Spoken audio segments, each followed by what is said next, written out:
This is Mammon's grip. Systems built on exploitation that eventually collapse, whether in 1st century Galilee or 21st century Washington. That's why Jesus' words cut so deep, because we are all part of this system. He said, if you have not been faithful with what belongs to another, if you've not been faithful with what belongs to another, in our day, what belongs to another isn't Wall Street's bottom line. It's the labor, the dignity, and the hope of working families. But Luke 16 is tricky. Jesus doesn't hand us a simple hero or a villain. The landlord, the steward, the debtors, none of them come out clean. And maybe that's the point.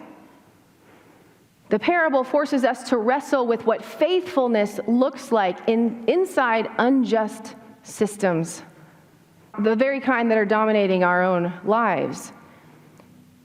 Jesus isn't offering us an escape route from economic injustice. He's pulling us right in the center of it, right in the messy middle. He's asking, what will you do when the system is broken? Where will you place your trust when Mammon is calling the shots?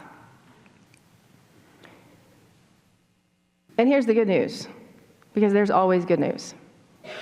The parable cracks open the possibility that even in a world run by Mammon, because we've determined that that's the world we're living in, yes, we can still choose faithfulness to God's vision of justice, neighbor love, equity, kindness.